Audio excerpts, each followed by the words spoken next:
Okay, I owe a big debt of gratitude to my friend Carlos Moreno, who is actually from Tulsa, Oklahoma, who drew this graphic to describe communities in Tulsa. There's me, there's you, and somewhere we overlap, and that's where us is. And I said, you know who's not up there? Them. There is no them. There's no they, there's no somebody, but there's me and there's you. And together there's us. And so I begged him for permission to use it. And I've been using it forevermore. Okay, so at this point in the day, you are full up in the brain department, yes. You have absorbed a lot of information. Some of you started with software training in the morning, which is always a great way to start the day. Woo! Software training. And then you've gone all day, and now not only are your brains full of ideas and projects and things you want to do, but now you're full too because you just had dinner. So this is not the most energetic time of the day, so we're going to keep this a little bit low key. We're going to stay friendly, and we're going to have some times for you to talk back to the speaker, like we're going to be kind of collaborative about what we talk about. But with all of the new things that you're thinking about, there is one part of your brain going, how am I going to do all of this? And so I will remind you that it's not just me, but it's also you, it's us. There are other people who will be involved in the us of making these things happen in your community. And I know that collaboration is a key challenge right now because we run the survey of rural challenges, which we have done every other year since 2015. And over 2,200 rural people, and a whole heck of a lot of them are from Kansas because Kansas Extension since ran that survey. And so have answered, over 2,200 people have answered. I've read every single answer on that survey. And especially in the open-ended things, people unload with the how hard it is to collaborate with other people in the community. Like we have all these great ideas and we put them out there and people throw the brick walls right in the way. Has this happened to you? So I know that collaboration is a key challenge. I've also been hearing it from communities that we have worked with and from people at national conferences where they talk about things like, you know, we've put together a collaboration for this grant and we didn't get the grant. What happened to the collaboration? Dead, fizzled. So we have to think of more creative ways that we can build the depth of those collaborations. So I know that that's an issue for you. The other thing is, as we try to do things and maybe we're very active and we're interested in doing things in a powerful way and we connect with people in our community and we run right into the people who are inside the silos and they are protecting their own little territory and they are never coming out of that silo. Another friend talked about her town as the town where we build silos inside of silos because that's how much we like being siloed. So I know you run into those folks as well. So those are some of the complicating pieces of trying to collaborate. And I mean, sometimes we're not even that great at just like basic coordination. So I was working with the community of Concrete, Washington, population 700. Does that sound actually rural? It is, it really is. So 700 people and they're a mountain town. This is their map of the town. So you can see they're really hemmed in geographically between mountains and the river. And the mural says, Concrete, Washington, center of the known universe. Own it, baby. All right. So I was in Concrete, and as I was working with people, I had some time alone with the Chamber of Commerce person who said, I really need you to help me with an idea here because the city just announced they're doing a thing in 3 weeks, and it is stomping all over the thing that I had planned for 2 months away.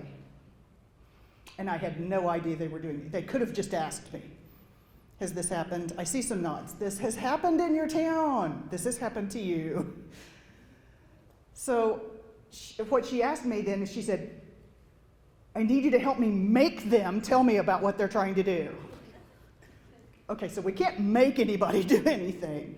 But I gave her a suggestion right off the top of my head. I said, so one thing that you could do, rather than try to make him, is like you could invite them to coffee. Invite them to coffee and say, could you bring your calendar with you? And together we'll go over your calendar and we'll go over my calendar and we'll just see what things are planned. Not not with the expectation that they'll change anything they're doing, but starting the conversation over coffee. Like, the most valuable part of you being here has been talking to each other. And the same thing applies within your communities. So I gave it the name Coffee and Calendars because I like creativity. So it's called Coffee and Calendars. So I wrote it down. I was like, ooh, that was smart. I'm going to share that with other people too. So having shared that, then lots of other towns have done it now. One place they did it with their retailers. One place called it Cookies and Calendars because more people will come out for cookies than for coffee. Hot tip right there. So this is something that does work. It's a lot of fun, and it's just a matter of like, let's just sit down and go over our calendars. That sounds so easy, and yet are you actually doing this in your community right now? Not yet, but you're going to, right? Like, the Cookies and Calendars is warming up. Okay, so there's the summary. If you're like, we could do Cookies and Calendars, this is your chance to like shoot a picture of that. Put it on text it to that friend who helps you do everything, and ask them to work with you on Coffee and Calendars. A key thing is to go ahead and repeat this, right? Like, does one time solve all calendar problems forever? One is not going to do it. So you're going to need to do it again. Now, monthly or quarterly, just whatever works for your town. Like, figure out your rhythm for your community. No yawning in the front row. I don't care if it is 6 p.m. Get this man a coffee. Okay. Now, you can see this is a picture my co-founder Deb Brown took when she was in Montana. I'm going to get where I can't see you. All right. So Deb's in Montana, and so she had a group, and they sat down and did Coffee and Calendars. Look what a great place this is. This looks like it would be fun to go to. All right, so this is doing it in like the coffee shop, which is a great place to do Coffee and Calendars. You know where is not a great place to do the Coffee and Calendars? The city council chambers. There's so much negativity in the city council chambers. It has soaked into the walls. And when you go in there and go, show me your calendar. And if you're in the city council chambers, it comes out like this, show me your calendar. I'm not sure I want to collaborate with her, right? Like, there's just too much negativity there. And this is actually, my colleague Deb is in that picture because this was her first attempt at doing it in Webster City, Iowa. Okay, so find someplace a little more casual. I was in another community in Nevada, working with a county there, and they had an outside group that worked with multiple counties in their area. So they drove in that day. This is their only appearance in the county that day. They drive in. They hold the meeting at the county courthouse, in a conference room in the county courthouse. Again, not the same as being at the coffee shop. And I had already talked with a bunch of people in the community, and I was like, oh, what about that thing that we just heard about from that group? Can we bring that up? And, oh, I don't know. It's not on the agenda. We'll have to ask her if you can talk about it. I was like, that's not very collaborative. You're not going to get a lot of cooperation out of a meeting that is run that hard line on time. So you want to keep it flexible and friendly. You want it to look a lot more like this in the nice coffee shop or some neutral location, a lot less like here we are in the boardroom and you'll all do what I say. Okay, so who wants to help you start this off? Is there somebody that you can think of? I'm going to give you a moment to think about that one. Okay, next tip for tonight, get out of the meeting room. Oh my gosh. Why? Yes, who said yes? Who's my cheer? Thank you, thank you. Let's get out of the meeting room. Oh my gosh. Much like council chambers, there's too much negativity in meeting rooms. And also when you're in the meeting room, you sit in a certain way. You're always in the same seat. The conversation always goes the same way. Was that a thing? This is the always in the same seat people. Okay. So I was working with Caldwell, Kansas. Some of you know where Caldwell is, South Center, about 1,000 people, neat town. And they called me in particular this time because they wanted to work on this empty lot, which was their hospital location. They had taken down the old building and done all the environmental, so they had a lot of money invested in an empty lot. And in fact, the ownership, because it's a small town, was split. Part of the lot was owned by the hospital and their board. Part of the lot was owned by the foundation for the hospital and their board. They are not the same people, because that would be handy. And also a conflict of interest. But who cares? Like, we just got to do something with the empty lot. So because I am basically 12 years old, I went straight to the helipad, right? Nice hot day in South Central Kansas. We had a great time. But the reason that Jill called me, she said, I can't get the discussion to move forward. They've been talking it over so many times, it's not moving, it's kind of stuck. So I said, let's go get on the lot. She said, she invited me to come to a joint board meeting between the two boards in a boardroom somewhere, and I was like, not going into the boardroom, let's go, I don't care how hot it is, we're gonna go out here, we'll find some shade to stand in.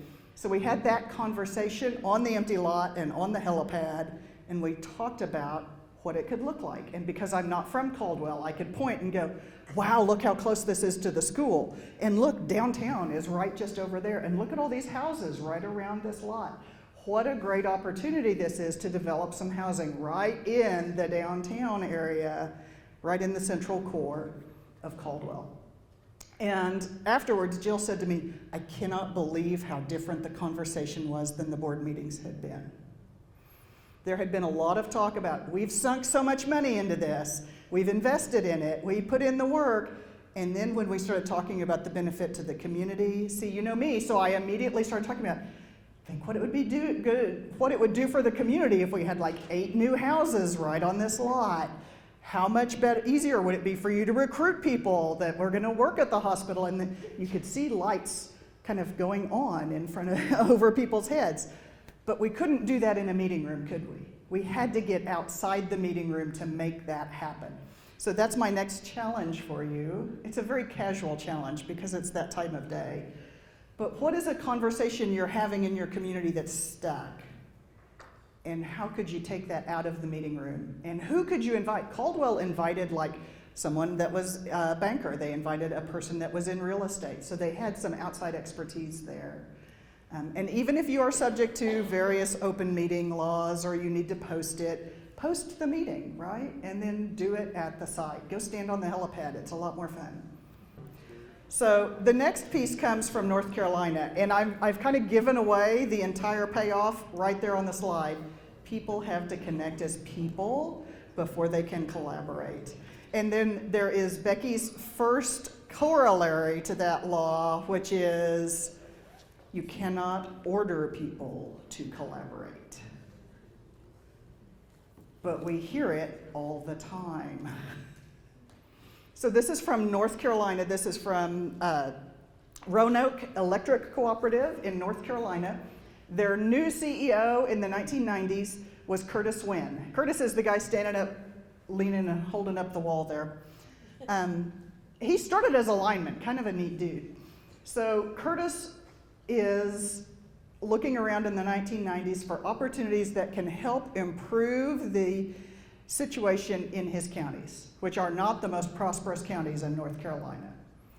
So at that time, empowerment zones had just been introduced. And so he's like, oh, now if you remember, old people like me, the 1990s empowerment zones, there were tax credits for investment, there was bonus points applying for federal grants, a number of state grants tied into it. So empowerment zones sounded like a really great deal. So they were very competitive. Am I the only one in the room who remembers empowerment zones? Dana is back there just totally yes, that's just you. Thank you, Dana, for your support. Okay, so Curtis says, this is a great opportunity for our area. He pulled together people across 4 separate counties, and he reached out to all the organizations, every nonprofit, every service organization, every faith group, every education group, right? All the partners that we're used to reaching out to, he reached out to all of those across 4 counties and started getting them into the same meeting room. And he did 2 things. One he said out loud was, if you feed them, they will come. Do you do this?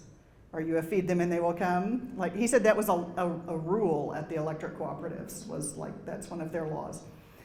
And so I get that, but what he described it as was fellowship time. And he said that that's what they did at church, is they would meet and have a dinner and get to talk to each other. And it was intended to be talking time, to meet each other in fellowship. And he brought that into his community setting here and said, we're going to always leave time for you folks to get to meet each other and know each other across 4 counties, all different kinds of people, all different lines of work. They need the time to connect. And out of that, I pulled, people have to connect as people before they can collaborate. So they started work on that. They get the entire grant put together. It takes months of work deciding on the 4 main areas they're going to work on together. All the details that go into a federal grant, they get that all pulled together. They send off their application and they're like, there's stuff we can start now. So they get started right now. So kind of like coffee and calendars, they were talking to each other. They saw opportunities to do things. They got started. And then it was like announcement time and they were not selected for an empowerment zone. What happens to the collaboration at this point? Dead, dead, dead, dead. No, that's not what happened. What happened is they got together, they looked at the results and they said, we are accomplishing too much to quit. We're getting good things done. We cannot quit now. They have been doing this. They're still meeting. When did I say they started? The 90s. They are still meeting. They're still moving things forward in the community. And so about 3 years ago, they toted up, or added up all the grant money that they had been able to leverage as a group, and it was more than the empowerment zone was going to give them. And they did it themselves. So people have to connect as people before they can collaborate. So what is something that you are doing in your community where there could be fellowship time but isn't? So think of something that's already happened that you could add fellowship time. So another example of someone that does a fellowship time is Coalfields Development in Kentucky. I heard them talking at a conference, and they do, because they have a bunch of people who work remote and are spread all across their territory, they do staff dinners monthly where the entire staff gets together to have dinner, which is a great idea because then they get to connect as people. And then they added calling in their community partners to come to those dinners because they're like, we'll collaborate more if we get to meet. This works so well for staff, we should also do our partners. And then they went a step further, and I think this is brilliant, and we all need to steal it. They started reaching out to people that were in the community, but not really a part of an organization, but they were doing something cool in the community. So maybe they didn't have like an official platform, but they were doing something interesting. And so they brought those kind of doer, spark plug, community connector people who make things happen and brought them to their staff lunches as well. So now look at those 3 groups of people that are connecting across and having that kind of human connection that's going to allow them to do more together. Okay, last one. Nobody cheered for that. I was just sure it would be like, okay.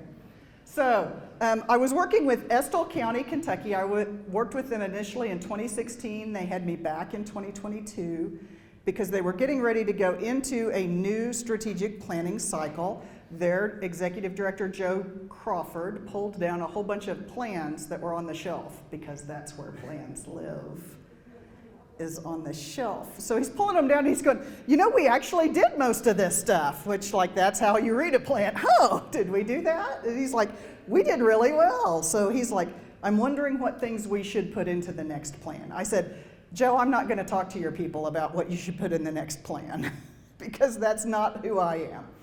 And he said, so what are we going to talk about? I said, we're going to talk about what are the issues that are so big that only this core group of his people who make things happen are the ones who could address them. He was pulling together his core group. They weren't all on his board. These were people in the community, one from a major manufacturer, one from the hospital, another one that was from the recreation club, a real estate person, just people who get things done in the community.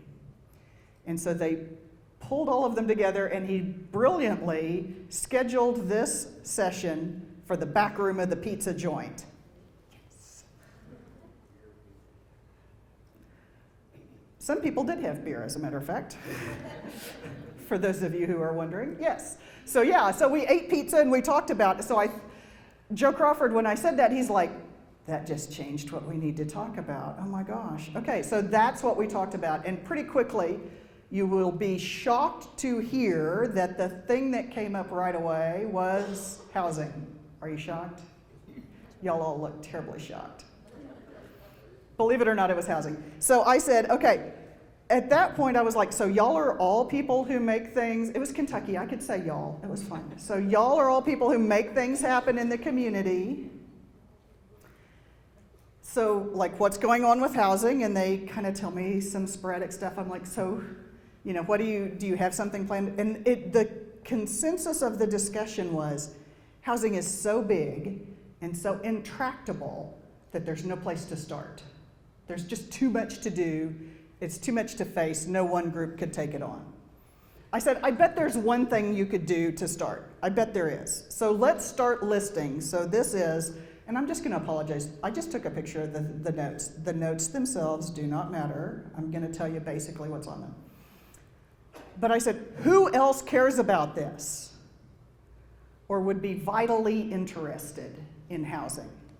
So we started the list, and it's like the city and the county, and then the Foothills organization, and then who else is up here? Flippers and rehabbers, the contractors, real estate professionals, bankers, appraisers, inspectors, surveyors, lawyers, the large employers, the school district, and the tech center. The tech center is going to come back up in this discussion. The utilities, and then you see, that's the top of the second one, there's like 5 utilities that they've written down on that. And then Kenny Cole. I have no idea who Kenny Cole is, but I'm sure you have one, right? Like they all knew who he was. The hardware store, the development district, Habitat for Humanity actually works in their county. So that, from that list, I said, so what are some natural connections you see? And here's what we came up with. So Project 1 says, the tech center plus the city owns some houses for all the reasons that cities end up owning houses, right? Taxes and everything else. So if we took students from the tech center who are approaching like ready to be like licensed stage, could they come and do part of the rehab on a city-owned house? And can we, then the next thing says insurance, because somebody said, what about liability? Because someone always does. I said, do you have insurance agents in your county? They're like, yeah, we do. I'm like, maybe we can ask them about that. All right, so insurance plus Habitat, other nonprofits, plus some contractors to do the parts that those tech center students are not either trained in or could not do. So that fills in around the edges of the project. And then the college likes to work in this area using their landscape architecture and their interior design students. We're totally going to plug them into Project 1. And then some other stuff in the middle, and then at the bottom it says equals rehabbed houses. Does this solve housing entirely for the county? No. Do we have to solve housing entirely for the county to get started? And I think that was the piece that they hadn't thought about, was you don't have to fix it all. Pick one spot. Pick one spot and start there. Those connections will emerge. Now, but these are smart people who make things happen in the community. But it took them writing this list of who else cares before they could see the connections happen. Connections could emerge once they had that list. So then, somebody's taking a picture, hold on. Oh, she's done, never mind. Okay, so there's the connections. I also came up with one because they were describing to me about all the cool housing that was being experimented. There was somebody doing eco-pod houses. I said, that sounds really cool. And then somebody else was doing some container homes, and there was somebody else doing, some foundation was doing some homes. I was like, you could be a center for housing innovation. Rural Housing Innovation Center, that's gonna be you guys. And they're like, yawn, not interested. Fine, do Project 1. Make rehabbed houses. That's, what's the part that actually gets them excited? That's what they should do, right? And if Project 1 hadn't emerged, they'd have come up with a different one based on the pieces they had in their community. So they were actually, like before they left, they were, one of the things in small print down there is like, talk to Ashley at Carhartt about the house that the corporation owns. So they were already taken care of, like they knew who they were gonna text, they were calling her, they were gonna see her that day. Those connections can happen when you start making those lists. Okay, so this is it. Like there's your entire summary, everything I just said. So if you slept through all of it, Carl, you can take a picture now. Write down who else cares, get out of the meeting room, start copying calendars. All right, so that is everything. Thank you very much for all you do and your extra day you've put into this. I am so excited to talk to you again tomorrow. Feel free to hit me up at any time with questions you have for your community, and go continue to change the world. Thank you.